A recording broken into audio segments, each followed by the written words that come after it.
Renkatės pramoginį ginklą ir pasirodo jis naudoja CO2 kapsulės. Ką jums reikės daryti su ta CO2 kapsulė? Tai pirmą, ją reikia įstatyti ginklą, antrą, ją reikia pradurti. Į trumpuosius ginklus standartiškai tos kapsulės statos į rankeną, bet skirtingose ginkluose ta rankena atsidaro skirtingai. Pavyzdžiui, šitam kolte kišat pirštą čia, nuimat šoninę kriauną ir iškart randat vietą, kur statosi CO2 balionėlis.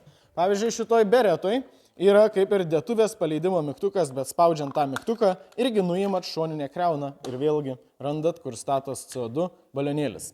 Šitam Heckler Koche šiek tiek kitaip. Šiama dėtuvė ir visa dėtuvė yra ta vieta, į kur statosi CO2 balionėlis.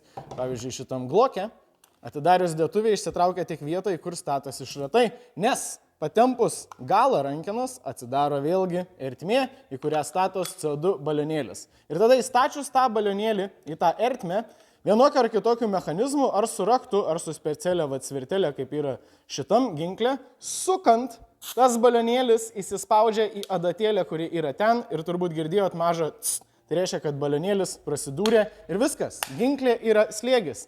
Įsistatot savo dėtuvę su šratais ir galit pradėti šaudyti. Kai baigėt šaudyti, išimkit balionėlį, nes taip sugadinsit savo pramoginį ginklą. Ir airsoftiniai ir pneumatiniai ginklai Getbackse nuorodas rasit komentare.